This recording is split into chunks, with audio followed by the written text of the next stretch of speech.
ती आणि मी खूप चांगल्या मैत्रिणी होतो. ती दिसायला अगदी सुंदर होती. इतकी सुंदर मुलगी मी माझ्या आयुष्यात कधीही पाहिली नव्हती. परंतु तिने तिच्या आयुष्यासोबत जे केलं होतं ती एक वेगळीच कहाणी होती. मला वाटायचं की ती ज्या कोणत्या परिस्थितीत असेल कमीत कमी खुश तर असेल. परंतु जेव्हा परत मी माझ्या घरी आले तेव्हा मला माझ्या मैत्रिणीबद्दल एक विचित्र गोष्ट समजली. मला समजलं की ती कोमामध्ये आहे. तिच्यासोबत हे सर्व कसं काय घडलं हे कोणालाच माहीत नव्हतं. आता मी लगेचच दवाखान्याकडे निघाले. ती खूपच विचित्र अवस्थेत पडलेली होती. खूपच अशक्त झालेली होती. मी हैराण झाले की तिच्यासोबत हे सर्व का झालं. परंतु काही वेळानंतर ती या जगातून निघून गेली आणि मग त्यानंतर जे दृश्य मी पाहिलं ते दृश्य मी आजपर्यंत कधीच पाहिलं नव्हतं. मी माझ्या कानांवर हात ठेवला, कारण की तिच्या थडग्याजवळ रोज 100 मुलं जायची आणि त्या थडग्यावर चप्पल आणि दगड फेकून मारायचे. मी हैराण व्हायचे की ती मुलं कोण होती आणि असं का करत होते. खरं तर ती एक खूप चांगली मुलगी होती. एके दिवशी मी एका मुलाला अडवलं. पहिले तर त्याने मला काही सांगितलं नाही. मग त्यानंतर मी त्याला काही पैशांचं लालच देऊन त्याच्याकडून गोष्टी जाणून घेण्याचा प्रयत्न केला. तेव्हा त्याने मला एक अशी गोष्ट सांगितली की ज्यामुळे मी माझ्या कानांवर हातच ठेवला. त्याने सांगितलं की ही बाई रोज रात्री आमच्यासोबत. माझं नाव समीक्षा आहे. माझी एकच मैत्रीण होती जी ख्रिश्चन होती आणि तिचं नाव मारिया होतं. आम्हा दोघांमध्ये खूप चांगली घट्ट मैत्री होती. आम्ही दोघी लहानपणापासूनच एकत्र वाढलो, अगदी बहिणीप्रमाणे राहिलो. परंतु तिच्या घरामध्ये खूपच प्रॉब्लेम्स होते. तिचे वडील या जगातून निघून गेले होते. ती तिच्या सावत्र आईसोबत राहायची. तिची सावत्र आई तिच्यावर खूप अत्याचार करायची, तिला खूप त्रास द्यायची. मारिया रोज मला तिला दिल्या जाणाऱ्या त्रासाबद्दल सांगायची. परंतु जेव्हा तिच्या न्यायनिवाड्यासाठी 4 लोक एकत्र यायचे, परिसरातील किंवा नातेवाईक, तेव्हा तिची आई बोलायची की देव साक्षी आहे, मी तिच्यासोबत कधीच काहीच वाईट केलं नाही. खरं तर हे नक्कीच होतं की ती बाई खोटं बोलत होती. परंतु चेहऱ्यावरून ती बाई वाईट वाटत नव्हती. कदाचित ती आतून वाईट होती. तिचा तो वाईटपणा तिच्या चेहऱ्यावर दिसून येत नव्हता. हे तर सगळ्यांना माहीत होतं. सावत्र आईचा सावत्र मुलासोबत कसा व्यवहार असतो. परिसरातील सगळे लोक मारियाचे लाड करायचे.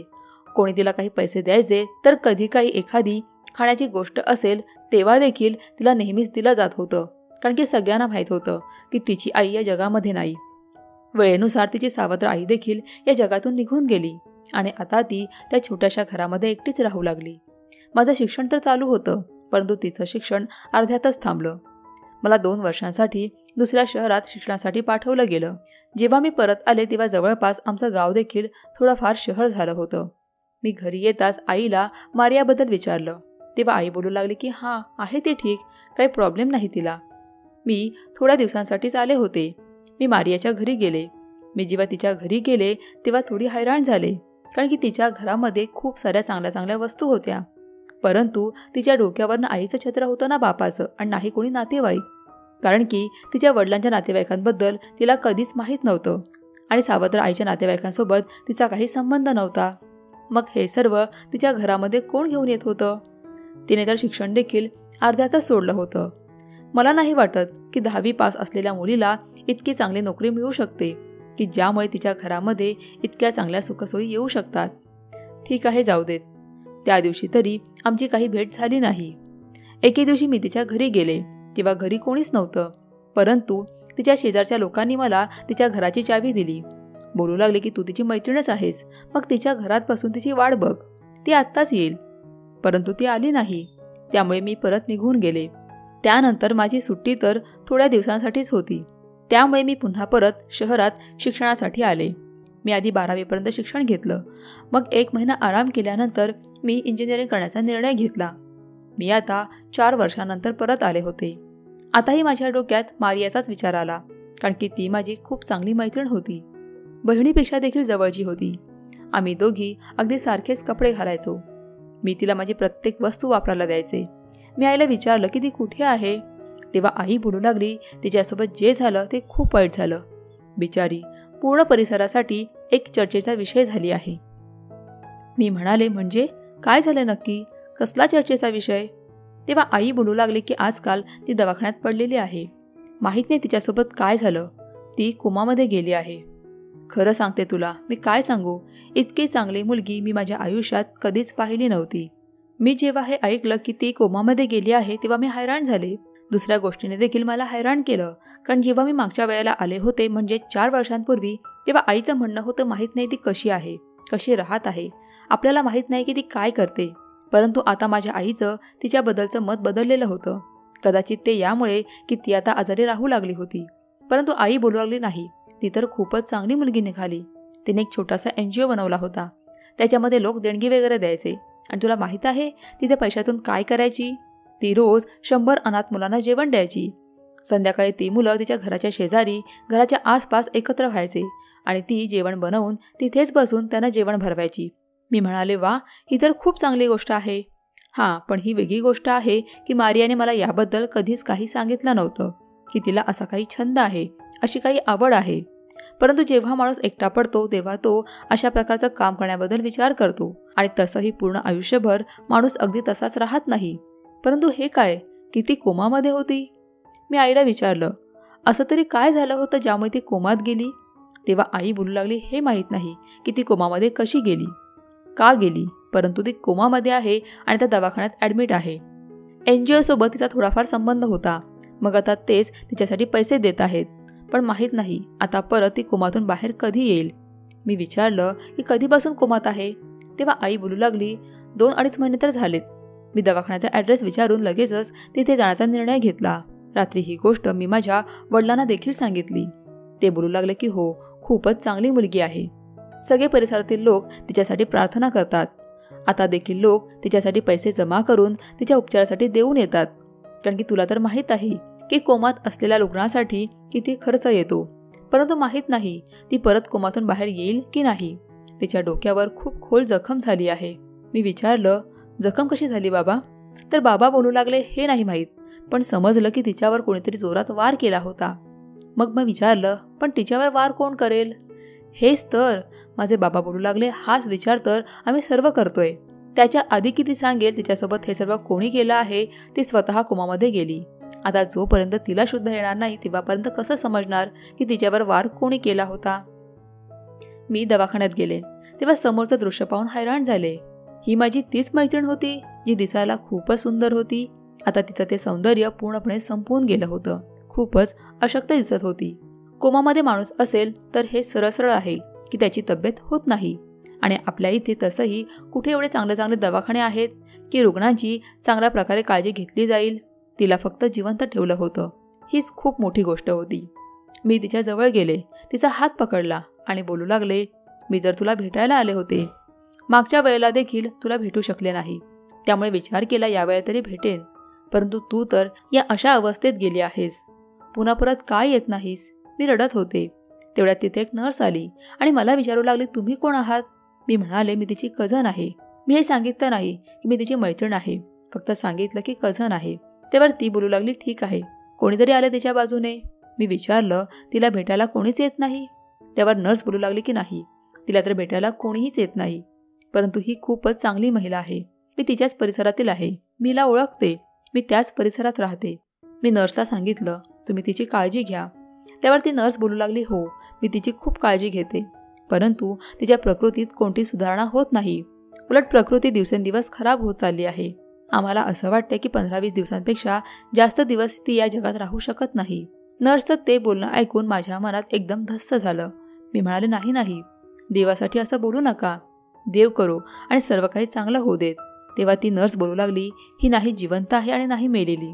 मृत्यू आणि जीवन यांच्यामध्ये अडकलेली आहे आणि मृत्यूच्या दिशेने जाण्याचे चान्सेस जास्त आहेत आणि जीवनाकडे परत येण्याचे चान्सेस खूपच कमी आहेत. तुम्ही हिचे नातेवाईक आहात तर तुम्ही तिच्यासाठी मनापासून प्रार्थना करा.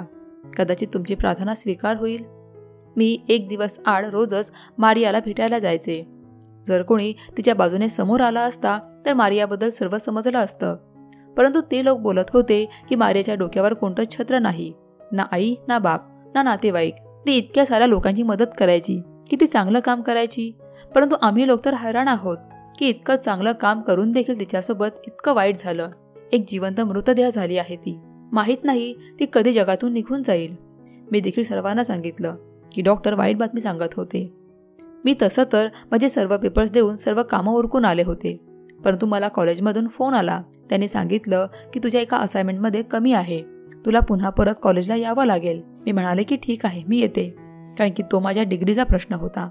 मी पुन्हा परत दुसऱ्या शहरात गेले. ते शिक्षण आमच्या शहरात मिळत नव्हतं. मला तिथे 1 आठवडा लागला. मी तिथे जाऊन हॉस्टेलमध्येच राहिले, कारण की अजूनही हॉस्टेलमध्ये राहण्याची मला मुभा होती. जेव्हा मी परत आले तेव्हा एक वाईट बातमी माझी वाट पाहत होती, आणि ती वाईट बातमी ही होती की मारिया कोमामध्येच या जगातून निघून गेली. ती माझ्यासाठी खूप वाईट बातमी होती. ती बातमी ऐकून मला खूप वाईट वाटलं. मी तिचा शेवटचा चेहरा देखील पाहू शकले नाही. शेवटच्या क्षणी तिच्यासोबत काही बोलू देखील शकले नाही, आणि ती तर या जगातूनच निघून गेली. आई बोलू लागली, आज दुसरा दिवस आहे, तिला दफन केलं गेलं आहे. मारिया ख्रिश्चन होती, त्यामुळे त्यांच्या रीतीप्रमाणे तिचं दफन केलं गेलं. परिसरातील सगळ्या लोकांनी मिळून तिच्यावर अंत्यसंस्कार केले आहेत. परंतु एक खूपच विचित्र गोष्ट घडली आहे. मी विचारलं की काय झालं, तेव्हा आई बोलू लागली की आम्ही सर्व बसून तिच्यासाठी प्रार्थना करत होतो, तेव्हा अचानकच मधमाशांनी आमच्यावर हल्ला केला. मी म्हणाले, म्हणजे याचा काय अर्थ आहे? त्यावर आई बोलू लागली की हो, मी तर हैराण झाले की इतक्या साऱ्या मधमाशा कुठून आल्या. इथे तर आसपास कुठेच मधमाशांचा पोळा नाही. इथे कुठे इतकी झाडझुडपे आहेत की आपण बोलू शकतो की त्या तिथून आल्या असतील. खूप साऱ्या लोकांना त्या मधमाशीने डंक मारला होता. काही लोकांना तर दवाखान्यात नेलं गेलं. एक त्या साईच्या काकू तर बेशुद्ध पडल्या. माझ्या आईच्या हातावर देखील मधमाशांनी चावल्याचे निशाण होते. मी आईला विचारलं, आई तू तर ठीक आहेस ना? त्यावर आई बोलू लागली की हो ग, मी तर वाचले. मी लगेचच पळत पळत एका खोलीत निघून गेले. परंतु जे लोक बाहेर बसले होते त्यांच्यासोबत खूपच वाईट झालं. माहीत नाही हे सर्व कसं झालं.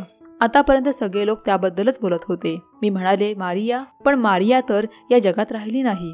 माझ्या डोळ्यातून अश्रू वाहू लागले. तिचा फोटो अजूनही माझ्याजवळ होता, जो फोटो आम्ही शेवटच्या वेळेला काढला होता. आई बोलू लागली, तू देखील तिच्यासाठी प्रार्थना कर. मी म्हणाले, मला तिच्या थडग्याजवळ जायचं आहे. आई बोलू लागली, नाही, नको तू जाऊस. मी म्हणाले, का बरं, का नको जाऊ? तर आई बोलू लागली, जेव्हापासून ती या जगातून निघून गेली आहे तेव्हापासून काहीतरी चित्रविचित्र प्रकार घडत आहेत. जे लोक तिला पुरायला गेले होते त्यांनी देखील खूप काही विचित्र असं पाहिलं आहे. ते खूप काही सांगत होते. त्यावर मी आईला विचारलं की काय सांगत होते. आई बोलू लागली की जेव्हा ते लोक तिचं प्रेत घेऊन जात होते तेव्हा प्रेताची 4 पाय त्यांच्या हातातून निसटली आणि तिचं प्रेत जमिनीवर खाली पडलं. मी माझ्या तोंडावरच हात ठेवला, कारण की असं खूपच कमी बघायला मिळालं होतं की लोक प्रेत घेऊन जात आहेत आणि ते प्रेत खाली पडलं आहे. मी म्हणाले, आई मग ही तर त्या लोकांची चूक आहे ना? आई त्यांना व्यवस्थित पकडायला हवं होतं. तर आई बोलू लागली, ते लोक अगदी व्यवस्थित पकडतात बेटा. अशा गोष्टींमध्ये तर लोक त्यांच्या परीने पूर्ण प्रयत्न करतात की अशा गोष्टींमध्ये काहीही चूक घडू नये. परंतु ते लोक बोलत होते की आम्हाला समजलंच नाही की हे सर्व कसं काय झालं. त्यावर मी आईला विचारलं, मग तुला नेमकं काय बोलायचं आहे? आई बोलू लागली, मला काहीही बोलायचं नाही. माझं फक्त इतकंच म्हणणं आहे की तू हे सर्व विसरून जा. तसंही आता ती या जगातून निघून गेली आहे. मी म्हणाले, आई मी हे इतकं सहजपणे तर विसरू शकत नाही ना. एकदा तिच्या थडग्याजवळ जाऊन तिच्यासाठी प्रार्थना तर करू शकते ना. इतका तर नक्कीच तिचा अधिकार आहे.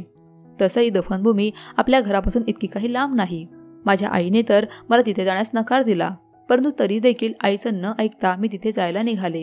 तेव्हा तिथे तिचं थडगं शोधायला जास्त काही वेळ लागला नाही, कारण की तिथे तिचं नाव देखील लिहिलेलं होतं आणि सोबतच ते थडगं 2 दिवसाचंच होतं. परंतु थडग्यासोबत जे काही घडत होतं, जे काही केलं जात होतं ते पाहून तर माझ्या पायाखालची जमीन सरकून गेली. मी लगेचच पुढे सरसावले आणि त्या लोकांना तिथून मागे करू लागले, हकलवू लागले. मी म्हणाले, तुम्हाला लाज वाटत नाही हे सर्व करताना? तुम्ही हे काय करताय? खरं तर ती लहान मुलं होती. 40-50 मुलं तर असतील कदाचित, किंवा त्याहीपेक्षा जास्त असतील. त्यांच्या हातामध्ये दगड आणि चपला होत्या, जे ते मारियाच्या थडग्यावर मारत होते. त्या सगळ्या मुलांकडे बघून असंच वाटत होतं की ती मुलं तर भीक मागणारी किंवा गरीब मुलं आहेत. त्यांच्या डोक्यावर आईवडिलांचं छत्र नाही. मी त्यांना अडवण्याचा प्रयत्न केला, परंतु ते थांबतच नव्हते. माझं काही ऐकत नव्हते. मला ते सर्व दृश्य पाहून इतकं वाईट वाटत होतं. ती बिचारी तर या जगातून निघून गेली होती, परंतु तिच्या थडग्यासोबत हे असं का बरं करत होते?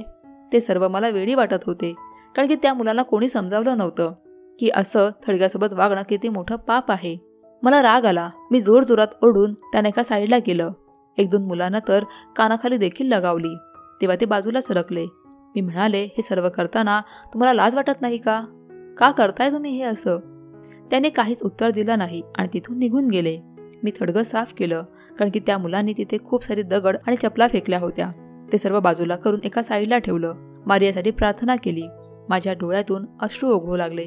मी म्हणाले, मारिया, अशी काहीतरी गोष्ट आहे, जी गोष्ट तू मला न सांगता या जगातून निघून गेली आहेस. आणि आता असं काय काय विचित्र घडतंय की आम्हाला कुणालाच काही समजत नाही की आम्ही काय विचार करतोय आणि काय नाही. काश जर तुला काही सांगण्याचा चान्स मिळाला असता.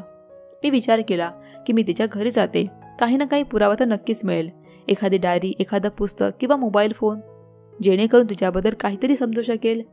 माहीत तरी होईल की तिच्या आयुष्याचे शेवटचे दिवस कशा प्रकारे तिने घालवले होते, ती काय करत होती. मारियाच्या घराची चावी घेतली. त्या काकू बोलू लागल्या माहीत नाही तिच्या सामानाचं काय होईल.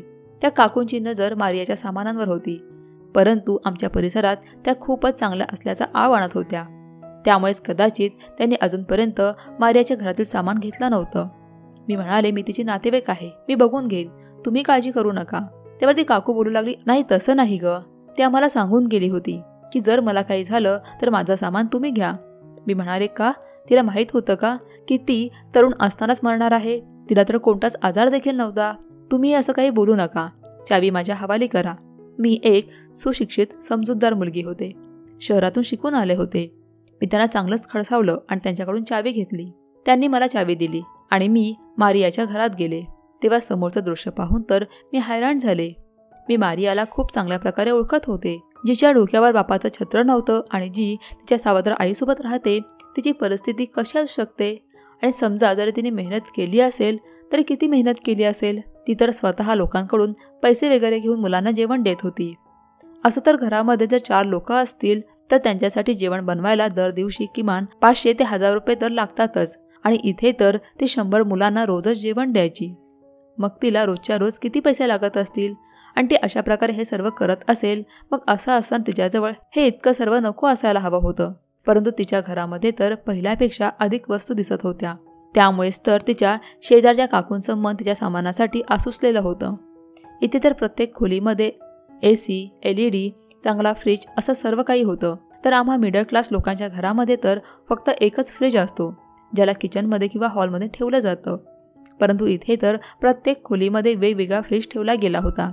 इतकं सगळं तिने कसं काय कमावलं होतं? कसं घेतलं होतं? जे काही दफनभूमीमध्ये झालं होतं ते मी आईला सांगितलं नव्हतं. माझी आई तर आधीपासूनच टेन्शनमध्ये होती आणि आता या घरात येऊन मी हाच विचार करत होते की हे सर्व सामान कुठे जाईल आणि मारियाने हे सगळं सामान कसं काय जमा केलं होतं, जिथे ती फक्त एकटीच राहत होती. परंतु मी जी वस्तू शोधायला आले होते ते सामान नव्हतं, तर दुसरंच काहीतरी होतं. मी तिच्या बेडरूममध्ये गेले. मला समजलं की तिचा बेडरूम कोणता आहे. तिथे तिच्या आवश्यक वस्तू, मेकअपचं सामान असं सर्व काही ठेवलं होतं. मी तिथे इकडे तिकडे वस्तू शोधू लागले की मला तिथे कुठेतरी तिची डायरी किंवा एखादा फोन सापडेल. मला एक फोन तर सापडला, परंतु जेव्हा मी तो फोन ऑन केला तेव्हा त्यावर पासवर्ड ठेवलेला होता. पासवर्ड तर मला माहीत नव्हतं. काय होऊ शकतं? जो फोटो वॉलपेपरला लावला होता तो काहीतरी वेगळाच होता, विचित्रच होता. तिने कोणत्या तरी मुलाचा फोटो लावला होता. असं वाटत होतं कोणीतरी नॉर्मल मुलगा आहे, जसा एखादा संस्कारी घरेलू मुलं असतात. आणि त्याने स्वतःचा सेल्फी काढून पाठवला होता.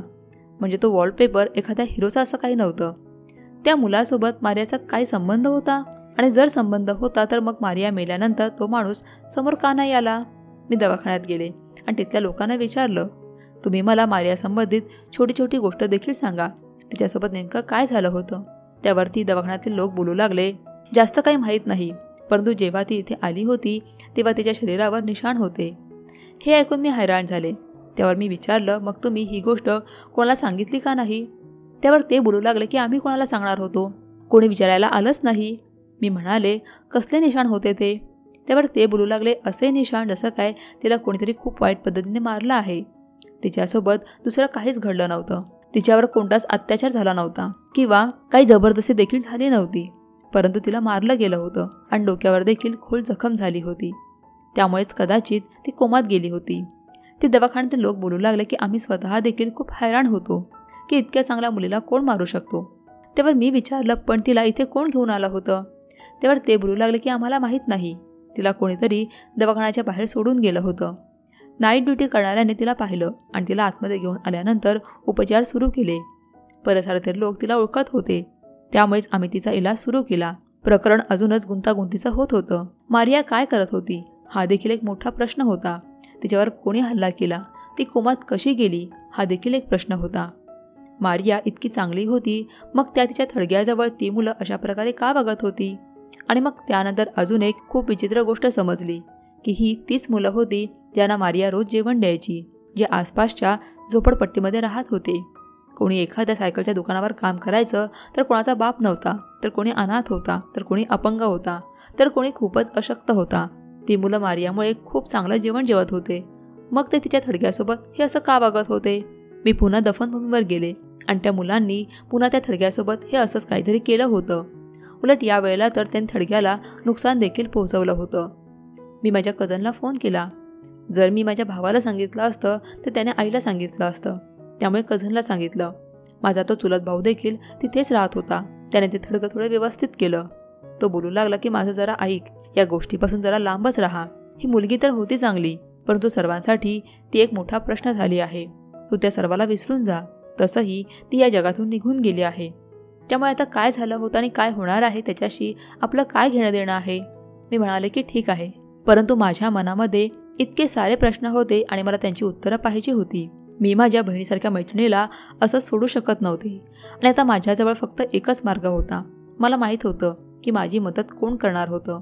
मी त्या मुलांना पाहिलं होतं. ते आसपासच राहत होते. एके दिवशी मी घरातून निघाले आणि शोधू लागले की त्या मुलांपैकी मला कोणीतरी एक मुलगा भेटेल, कारण की त्यांचा चेहरा आता मला लक्षात राहिला होता. मी कशा प्रकारे त्यांना रागाने मागे सरकवत होते, परंतु ते मागे सरकतच नव्हते. त्यांच्या आतमध्ये इतका राग भरला होता, इतका तिरस्कार भरला होता त्या मारियासाठी जी त्यांना मदत करत होती. मग मला एक मुलगा दिसला जो 12 किंवा 13 वर्षांचा असेल. याचा अर्थ तो त्या मुलांमध्ये थोडा मोठा होता आणि समजूतदार देखील वाटत होता. मला वाटलं मला त्याच्याशी बोलायला पाहिजे. त्याने देखील मला ओळखलं. तो एका चपाती बनवण्याच्या दुकानामध्ये काम करत होता. मी दुकानदाराला सांगितलं मला थोड्या वेळासाठी त्या मुलासोबत बोलायचं आहे. त्यावर तो दुकानदार म्हणाला की ठीक आहे. तो देखील शांत झाला. मी त्याला माझ्यासोबत घेऊन आले आणि गाडीत बसवलं. मी म्हणाले तू तर मला ओळखतोस ना? तेव्हा तो मुलगा बोलू लागला की हो. तू मारियाची मैत्रीण आहेस ना? मी म्हणाले हो, मी मारियाची मैत्रीण आहे. आणि तू तोच आहेस ना त्याच्यासाठी ती रोज खाण्यापिण्याचा बंदोबस्त करायची आणि तुझ्यासारख्या अजून मुलांसाठी देखील? त्यावर त्याने होकारार्थी मान हलवली. मग मी म्हणाले मग जर असं होतं मग तुम्ही तिच्या थडग्यासोबत हे अशा प्रकारे का वागत होतात? त्यावर तो बोलू लागला की फक्त तिच्या थडग्यासोबतच नाही तर आम्ही तिच्यावर हल्ला देखील केला होता आणि तिला या अवस्थेपर्यंत पोहोचवणारे देखील आम्हीच होतो. आणि तो ही गोष्ट अशा प्रकारे सांगत होता जणू काय ती एक खूप चांगली गोष्ट होती. आणि हे सर्व करून त्याने खूप मोठा तीर मारला होता. मी विचारलं तू हे सर्व का केलंस? ती तुझी मदत करत होती ना? जो तुझी मदत करतो तू त्याच्यासोबत असं वागतोस? मला राग देखील येत होता. तो बोलू लागला चूक आमची नाही तर मारियाची होती. तो मारियाला नावाने हाक मारत होता. तो बोलत होता की ती आम्हा सर्व मुलांकडून भीक मागून घेत होती.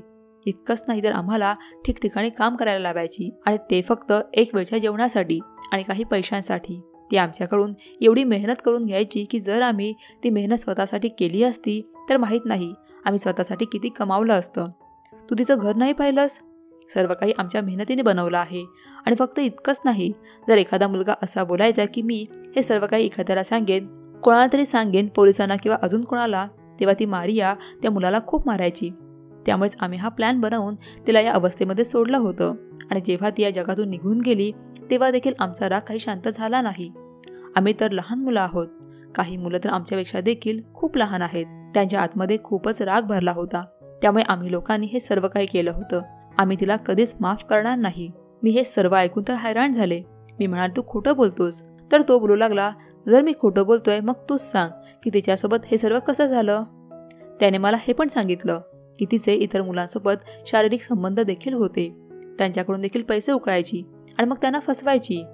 मला असं वाटतंय की मारियाच्या सावत्र आईने तिच्यावर इतका अत्याचार केला आहे की तिला असं इतरांवर अत्याचार करणं हे अगदीच नॉर्मल वाटू लागलं. ते असं बोलतात ना की जे मुलांसोबत केलं जातं मुलं देखील तेच करतात.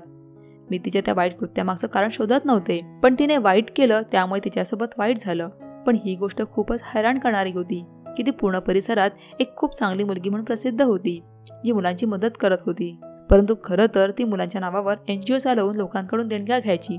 त्या मुलांकडून खूप कष्ट देखील करून घ्यायची आणि त्या बदल्यात ती स्वतःचं घर भरत होती आणि सोबतच मुलांकडून काम करून घ्यायची, भीक मागून घ्यायची आणि सोबतच श्रीमंत मुलांना फसवून त्यांच्याकडून पैसे लुटून दुसऱ्या मुलाला अडकवायची. आणि ती हे सर्व करून खूप सारे पैसे कमवत होती. कदाचित स्वतःचं जीवन जगण्याचा तिने हाच मार्ग निवडला होता. तुम्ही लोक विचार करत असाल की मी तिचीच बाजू घेते. काय करू? ती माझी मैत्रीण होती, माझी बहीण होती. माझं तिच्यावर खूप प्रेम होतं. मी अजूनही तिच्या आत्म्याला शांतता लाभू दे यासाठी प्रार्थना करत होते. या दुनियेत असताना तिला तिच्या कृत्याची शिक्षा मिळाली, परंतु वरती तिच्यासोबत चांगलंच होऊ देत. तुम्ही सांगा, तुम्ही अशा माणसाला माफ करू शकाल का? तुमच्या मनामध्ये तिच्याबद्दल थोडी तरी दया आली असती का, जी मुलांसोबत अशा प्रकारचा व्यवहार करत होती? मित्रांनो, जर तुम्हाला ही कथा आवडली असेल तर व्हिडिओला लाईक करा आणि अशाच छान छान कथा पाहण्यासाठी आपल्या चॅनलला सबस्क्राईब करा. भेटूया उद्या अशाच एका नवीन कथेसोबत. धन्यवाद.